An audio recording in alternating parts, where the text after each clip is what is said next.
The lecture hall stretched wide enough to hold 200 beings, but today only 60 cadets sat in the curved rows. Hyun-woo pressed his pen against the test paper, half listening to the instructor drone on about quantum blade frequencies. Around him, aliens from 40 different worlds scribbled notes with tentacles, claws, and appendages he still couldn't name after 2 years at the academy. The Cosmic Defense Institute floated in orbit around Talvix Prime, a neutral moon where the galaxy's best came to learn war. At least that's what the brochures said. Hyun-woo thought it was more like a very expensive school, where rich alien families sent their kids to play soldier. He was one of only 5 humans in the entire academy, accepted on merit alone because Earth couldn't afford the usual bribes. His friend Ji-won sat 3 rows down, her dark hair tied back in a practical bun. She caught his eye and made a subtle gesture that meant boring as hell in the sign language they'd developed. Hyun-woo smiled and returned to his doodling. The test wasn't hard. It asked about plasma modulation and energy field synchronization. But the real answer was always the same. Buy expensive equipment and hope it works. The instructor, a floating jellyfish creature from Sector 9, finally dismissed them. Hyun-woo folded his test paper and stuffed it in his pocket, forgetting to turn it in. He'd go back later. Right now he needed food. He never made it to the cafeteria.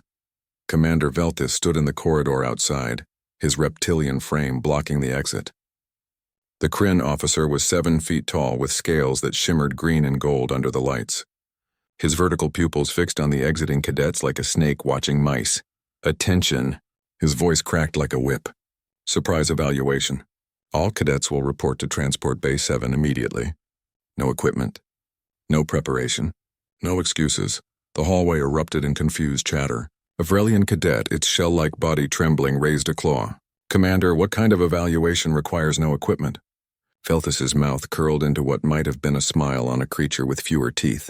The kind that separates real warriors from academy tourists. You will be transported to a hostile environment simulation. Your objective is simple. Survive for 6 hours. Combat drones will hunt you. You will have nothing but your standard uniforms and your wits. Panic rippled through the alien cadets. A Drelnian student with moth-like wings actually fainted. Several others began protesting loudly, saying this violated academy protocols. Their species had evolved past physical combat. They needed their technology. They needed their weapons.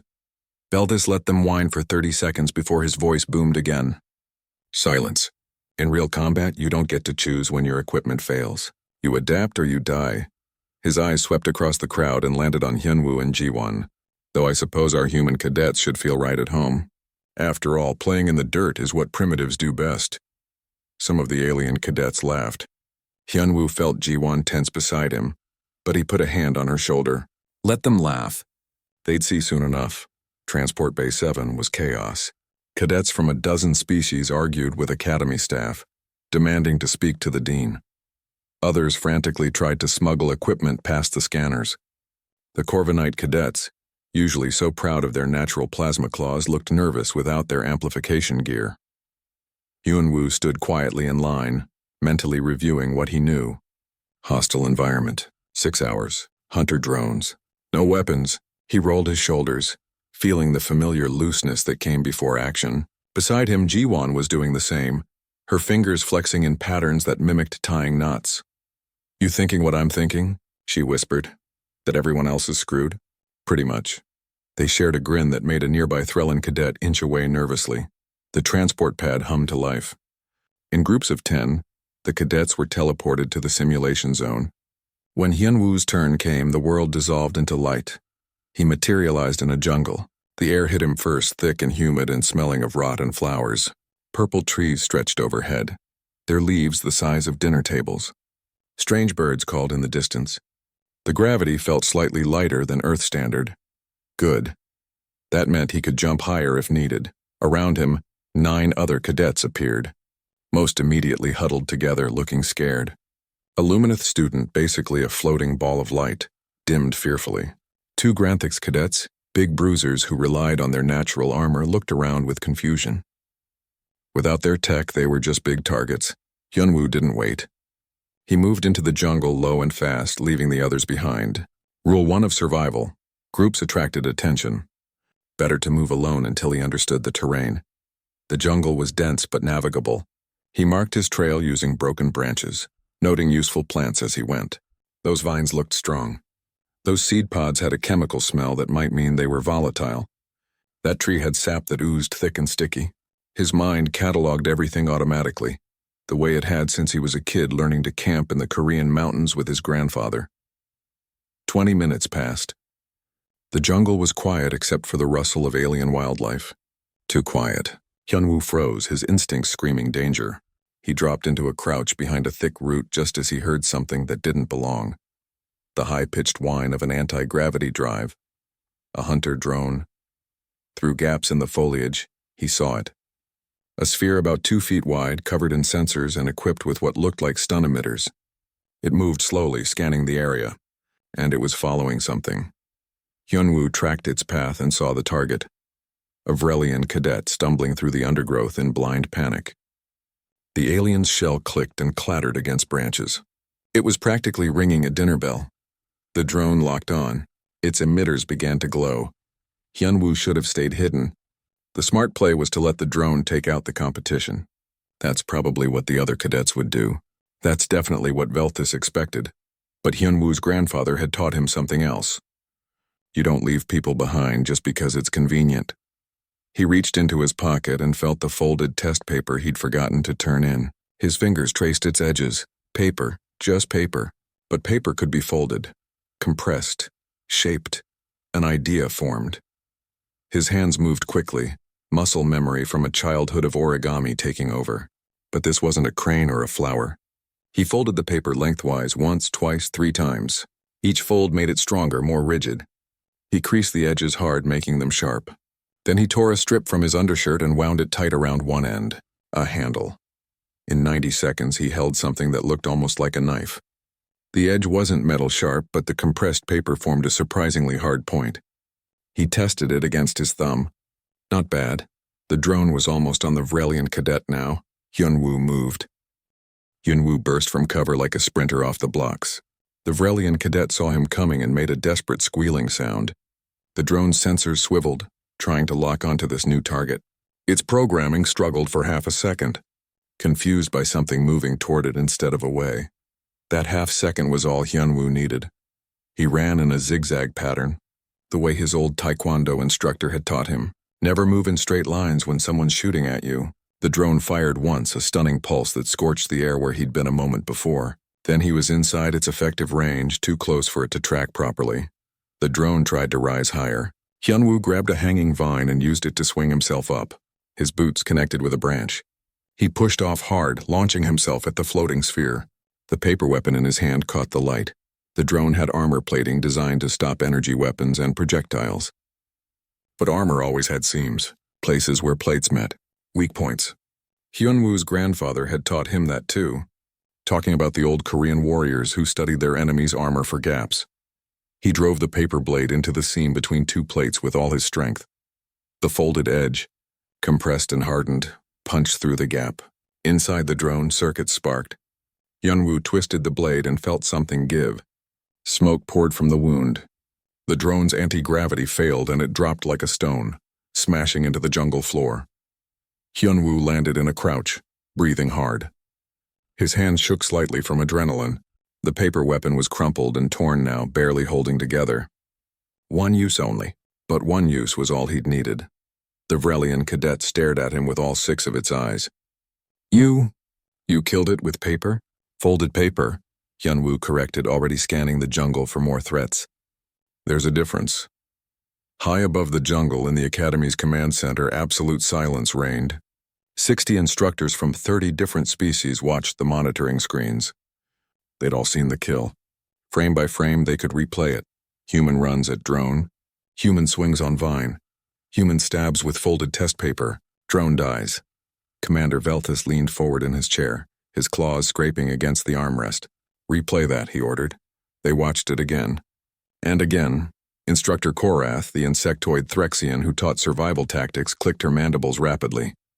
In her species, that meant intense interest mixed with alarm. Fascinating. He converted a common academic supply into a penetrating weapon in under 2 minutes. The material engineering is primitive but effective. It's a trick, Velthus snapped. Lucky improvisation. It won't work twice. Sir, one of the monitoring technicians called out. You should see this. Another screen lit up. A different section of the jungle. A different human. Ji-won moved through the undergrowth with careful precision, her hands working quickly. She'd stripped her bootlaces and was using them to tie branches together. Tripwires, she placed them at ankle height across a narrow path, then concealed them with leaves. When she was done, she climbed a tree and waited. 3 minutes later, a hunter drone came floating down the path. Its sensors detected no threats, no movement. The drone passed over the first tripwire. The second. Then the third pulled taut, the trap sprang. Branches whipped up from both sides, tangling the drone. Its anti-gravity system fought against the sudden resistance. While it was stuck, Ji-won dropped from the tree with a rock the size of her fist. She smashed it into the drone's main sensor array again and again until the machine went dark. She didn't celebrate. She just moved to the next position and started building another trap. In the command center, more screens activated. Other human cadets were getting creative. One named Taiyang had found thorny vines and fashioned them into a whip, keeping a drone at distance while he pelted it with rocks. Another named Minji had discovered that the local seed pods exploded when squeezed hard enough. She was using them like grenades. This is impossible, a Corvinite instructor muttered. They have no weapons training for these scenarios. How are they adapting so quickly? Korath's mandibles clicked faster. I think that's the point. They don't need training for these specific scenarios. They have training for the general concept of make weapon from available materials. It's not specialized knowledge. It's generalized survival instinct. On another screen, the monitoring system was calculating survival rates. After 1 hour, 78% of human cadets were still active and untagged by drones. The next closest species was the Drelnians at 34%. Some species were already completely eliminated. Beltis watched Hyunwoo on the screen. The human had fashioned new weapons now. A spear from a straight branch sharpened with a rock. A crude knife from a piece of sharp stone wrapped in vine for a handle. He moved through the jungle like he owned it, his eyes constantly scanning. He's not acting like prey, Beltis said quietly. No, Korath agreed. He's acting like a predator. Back in the jungle, Hyunwoo had found what he was looking for, the wreckage of a destroyed drone. Some other cadet must have gotten lucky. He knelt beside it and began pulling it apart with his hands. The metal plating was thin but durable. He worked a piece free and tested its edge. Sharp enough to cut with. He heard movement and tensed, but it was just Ji-won emerging from the foliage. She had scratches on her arms and dirt on her face, but her eyes were bright with success. 5 drones down, she reported. You? 4. Found some useful materials here. He showed her the metal plates. She nodded and started sorting through the wreckage herself. This is almost too easy. These drones aren't programmed for opponents who improvise. Yeah, Hyunwoo frowned. That's what worries me. Why would Veltis set up a test that's easier for humans than everyone else? He hates us. Maybe he didn't expect us to do this well. Maybe, but something felt wrong. Hyunwoo's instincts were prickling, the same way they had before the first drone attacked. In the command center, those instincts were proven right. Veltis stood and moved to the deployment console. His claws danced across the controls. Several instructors noticed and exchanged concerned looks. Commander, what are you doing? Korath asked. Escalating the exercise, Veltis said calmly. Standard drones are clearly insufficient. I'm authorizing Omega-class deployment. The room went quiet. Omega drones were military grade. They had lethal authorization. They were used to train elite special forces, not academy students. Commander, that's against protocols, another instructor protested. Those drones can kill. Then the cadets better not get hit, Veltis replied. His eyes never left the screen showing Hyunwoo. Let's see how their primitive tricks work against real threats. 3 new signals appeared on the tactical map. Red instead of yellow. They moved faster than the standard drones, more aggressively. Their target priorities loaded. Eliminate human cadets first. In the jungle, Hyunwoo felt the hair on his neck stand up. Something was wrong. The air felt different, charged. He looked at Ji-won and saw his own concern reflected in her face. We should move, she said. Yeah. They ran. Behind them, through the trees, something else was running too. Something faster. Something that didn't care about staying hidden. The trees exploded as an Omega drone burst through, its weapons glowing hot. The jungle that had been a testing ground suddenly became a battlefield. And the test had just turned lethal. The stunning pulse hit Hyunwoo square in the back. It felt like touching a live wire while standing in water. His muscles seized and he went down hard, rolling through mud and dead leaves. His improvised weapons scattered. Pain crackled through his nervous system, making his teeth clench. This was different, stronger. The standard drone's stun blasts made you tingle. This one made you pray. He forced his eyes open and saw it through the trees. The Omega drone was bigger than the standard models, nearly 4 feet across, with heavier armor and weapons that hummed with lethal energy. It wasn't designed to stun anymore. It was designed to kill. Hyunwoo's body screamed at him to stay down. His brain screamed louder to move. He rolled behind a thick tree trunk just as an energy bolt carved through the space where his head had been. The bolt hit another tree and exploded it into splinters and fire. His paper blade was gone. His stone knife was 10 feet away, might as well be 10 miles. He had nothing but his uniform, his body, and a jungle full of things that could maybe, possibly, if he was very lucky and very clever, become weapons. The Omega drone floated closer. Its sensors swept the area methodically. It knew he was here. It was just deciding the best angle to end him. Hyunwoo's grandfather had told him once, "When you have nothing, you have everything." Because the enemy expects weapons and the world is made of weapons they can't see yet. He looked around with new eyes. Vines, seed pods, rocks, tree sap, his own belt. The drone's destroyed cousin 20 meters away, still smoking. Ideas connected in his mind like electricity jumping between wires. He moved fast, grabbed handfuls of the explosive seed pods, the ones that smelled like chemicals, wrapped them tight with vines, found drone shrapnel from the wreckage and tied it around the bundle, soaked the whole thing in tree sap. His hands worked on instinct and memory, building something that didn't exist 5 minutes ago. The Omega drone rounded the tree. Hyunwoo dove away, leading it deeper into the jungle. He stumbled deliberately, acting more hurt than he was. The drone followed, patient and deadly. It had time. Its target was wounded. That's what Hyunwoo needed it to think. He led it to a clearing where sunlight broke through the canopy, where the ground was covered in dry leaves, where he'd already prepared his trap. The bundle of seed pods and shrapnel sat hidden under vegetation, vine fuse trailing away. Hyunwoo grabbed his makeshift flint, 2 pieces of hard stone he'd been carrying. He struck them together over the sap-soaked vine. Once, twice, sparks flew. The sap caught fire. The flame raced along the vine. The Omega drone realized too late. It tried to back away, but the explosion was faster. The seed pods detonated like a fragmentation grenade, and the drone shrapnel became supersonic projectiles. Pieces of its cousin tore through its armor at close range. The Omega drone dropped, smoking and sparking, half its systems dead. Hyunwoo didn't watch it fall. He was already running, looking for Ji-won. In the command center, chaos erupted. Instructors were shouting at Veltis, demanding he end the exercise. The dean, an ancient being of pure energy named Luminara, materialized in the room with a sound like thunder. "Explain." The dean's voice resonated through every wall. "Why are Omega drones active in a student exercise?" Veltis stood rigid.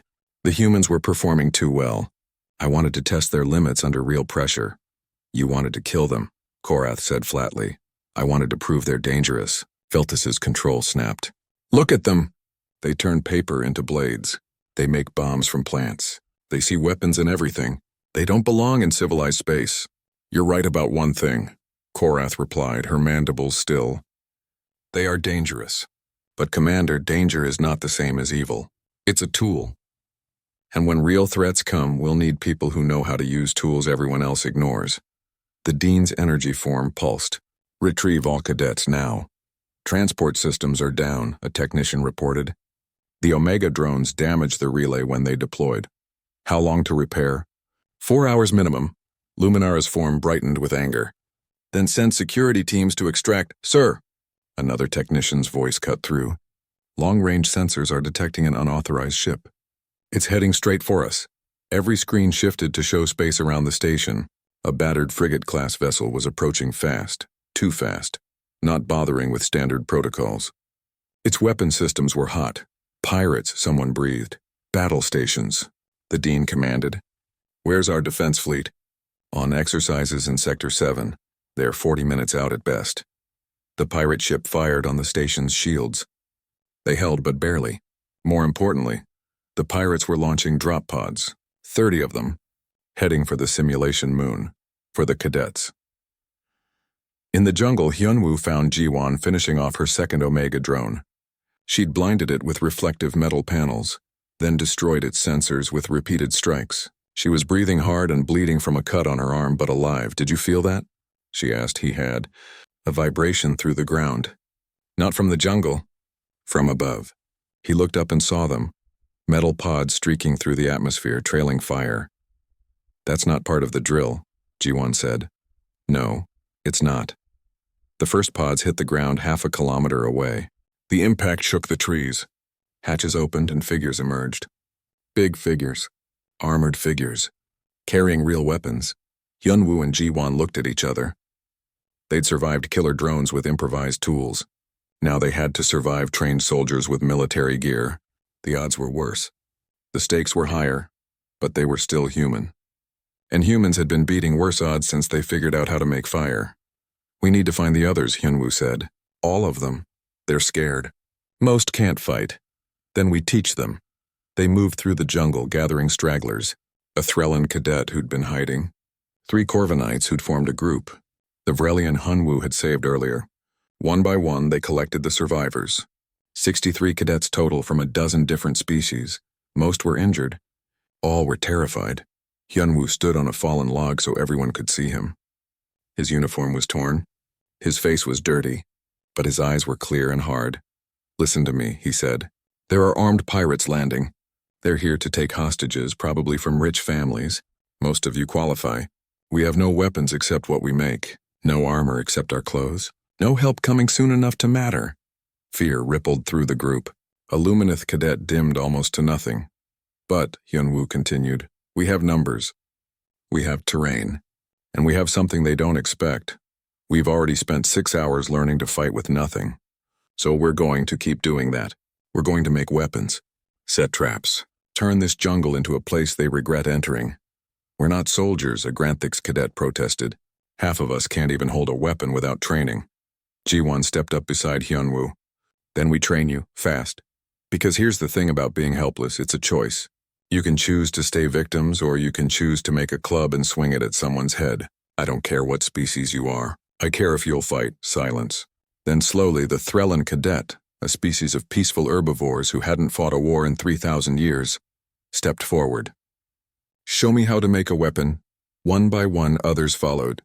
Hyunwoo smiled. "Okay then. We've got 30 minutes before they reach us. Let's make those minutes count."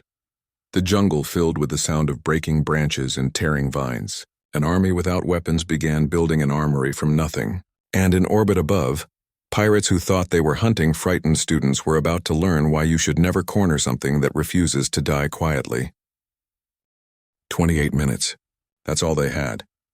Hyunwoo divided the cadets into groups based on what they could do. The Corvinites had claws. Put them on spear making. The Vrelians had shells. Make them carry supplies. The Lumineth could see in darkness. Scout duties. Everyone had something useful even if they didn't know it yet. "You."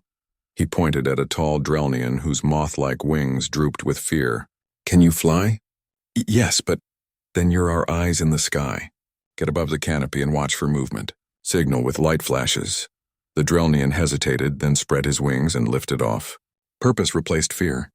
That was the key, Hyunwoo knew. Give them jobs, give them focus, keep them moving so they don't think about how scared they are. Ji-won was teaching a group of 10 how to fold paper weapons. Most of the cadets still had documents or notepads. She showed them the technique. Fold lengthwise, crease hard, repeat until rigid. Wrap one end for a handle. Simple, effective, crude, but better than bare hands. A Threllan cadet named Hana held up her finished blade with trembling hands. "I've never hurt anyone," she whispered. "You don't have to," Ji-won said gently. "Just look like you might. Sometimes that's enough, but they both knew it wouldn't be." Hyunwoo worked on the bigger weapons. Spears first, straight branches with sharpened ends, then clubs, weighted with stones tied to handles. He showed the cadets how to make slings from torn uniform fabric, how to select the right rocks for throwing. The Omega drone wreckage provided more materials, metal plates for shields, power cells for improvised electrical traps, even pieces of armor that could be fashioned into crude helmets. These pirates, a Granthix cadet asked. They'll have real guns, real armor. How are sticks supposed to stop that? They're not, Hyunwoo said honestly. But we're not trying to win a fair fight. Fair fights are for sports. This is survival. We use terrain. We use traps. We use the fact that they think we're helpless. He held up a bundle of explosive seed pods wired to a drone power cell. We make them regret every step. The Drelnian scout flashed from above, 3 pulses, pause, 2 pulses. Enemy spotted moving this direction, multiple targets, positions. Ji-won called out. The cadets scattered to their prepared spots. They'd turned a narrow valley into a kill zone. Pit traps covered with leaves. Tripwires connected to falling logs. Explosive bundles hidden in trees. The human cadets had spent 6 hours learning the jungle. Now it was their weapon. The pirates came through the jungle like they owned it. 30 soldiers in powered armor, carrying plasma rifles and energy blades. They moved in a standard formation, confident and loud. Why be quiet when you have all the advantages? The lead pirate was a Granthix mercenary, his armor painted red and black. He looked at the jungle with contempt. Spread out. Find the academy brats. Command wants them alive if possible, but don't risk yourselves. Dead hostages are better than no hostages. They walked right into the first trap. A Corvinite cadet triggered the release. A log studded with drone shrapnel swung down from the trees like a pendulum. It caught 3 pirates across their chest plates. The armor held, but the impact sent them flying. One landed in a pit trap. The fall didn't kill him, but the sharpened stakes at the bottom did. Contact. The pirates opened fire wildly, shooting at shadows and movement. Their plasma bolts set trees on fire, but the cadets were already gone, fading back to the next defensive position. Primitive traps. The Granthix leader snarled. Stay in formation. Watch your... The ground collapsed under 5 more pirates. Another pit trap. This one deeper, lined with metal plating that conducted the power cell Hyunwoo had rigged. Electricity arced through the pit. The pirate's armor absorbed most of it, but 2 still went down twitching. The formation broke. The pirates got angry. They started hunting instead of advancing carefully. That's what Hyunwoo wanted. In the trees above, cadet snipers threw rocks. Not random throws. Ji-won had taught them to aim for visors and sensor arrays. A well-placed stone cracked a helmet's faceplate.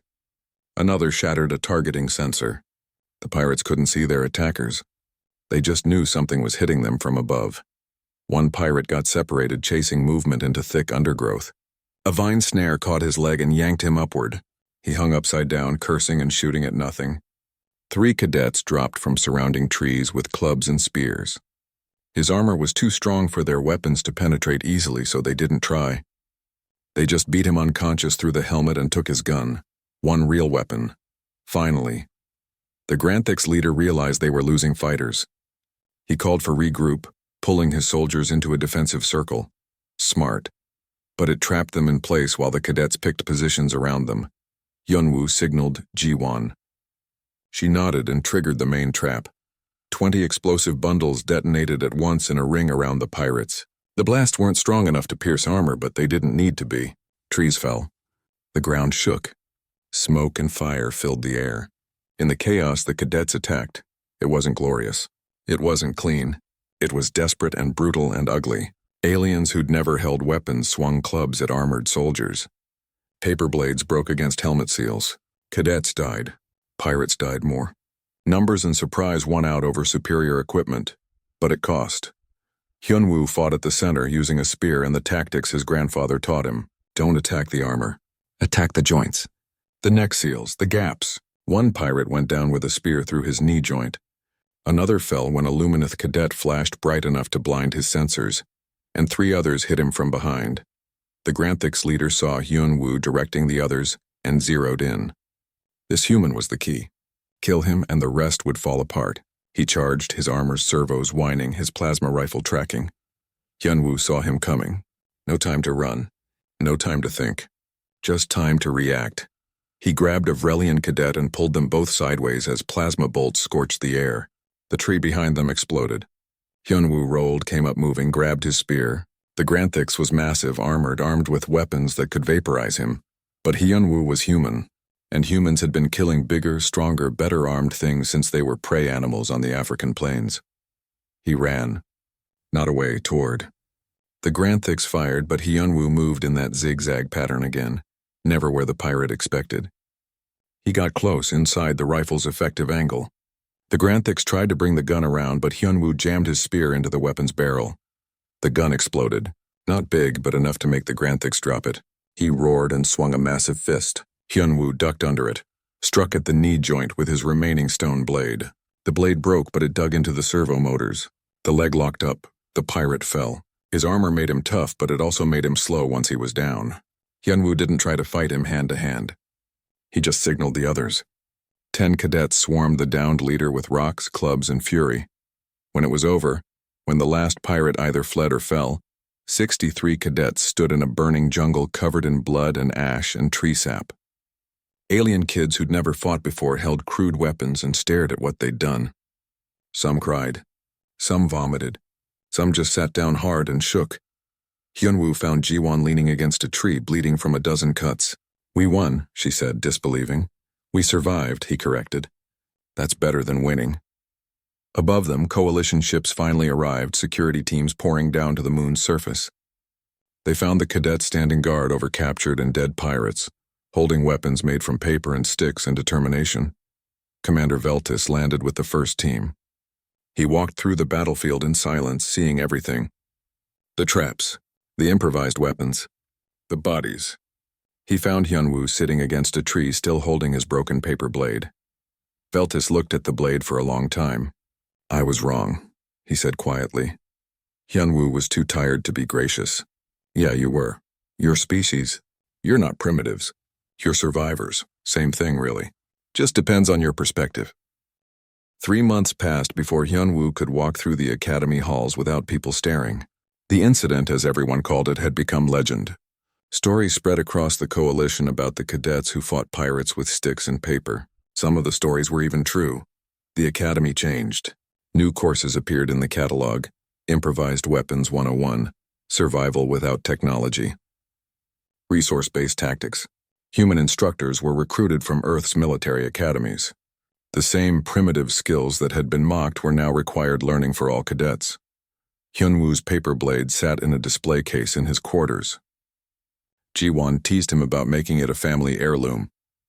Maybe he would. It represented something important. A reminder that the best weapon wasn't always the most advanced one. Sometimes it was just the one you had when you needed it. He stood at the window looking out at the stars. Graduation was in 2 weeks. After that, a real posting in the coalition fleet. He wondered if they'd still treat humans like primitives out there, or if word had spread enough to change minds.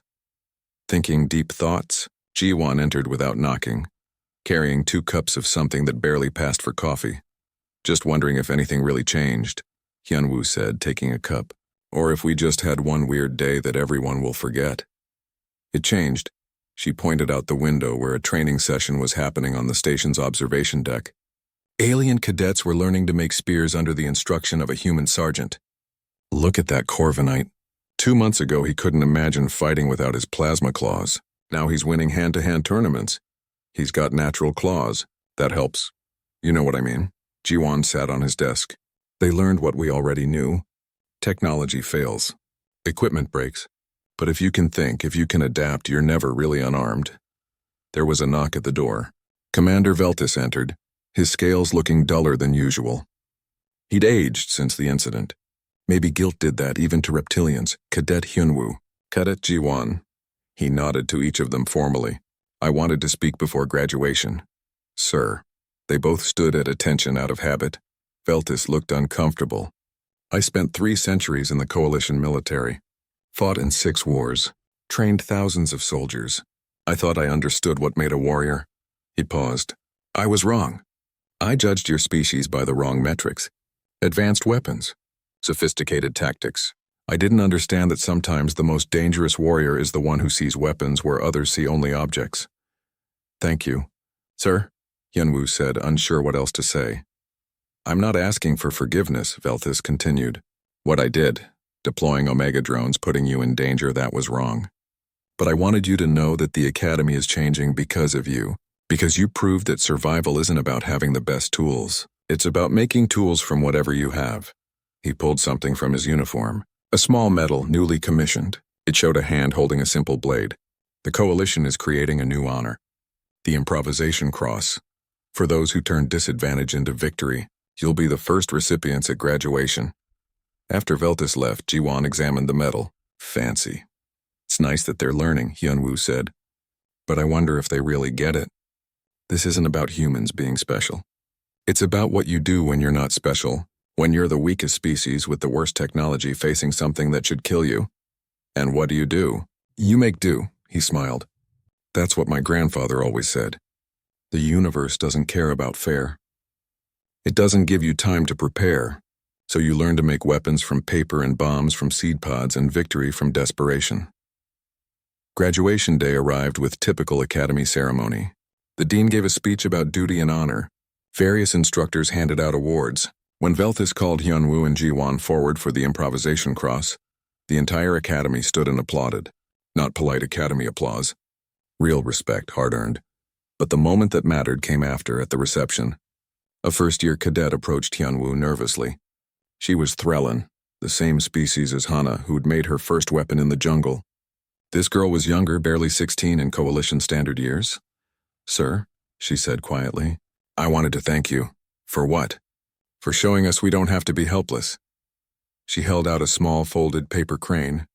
I've been practicing. My species, we haven't fought in 3,000 years.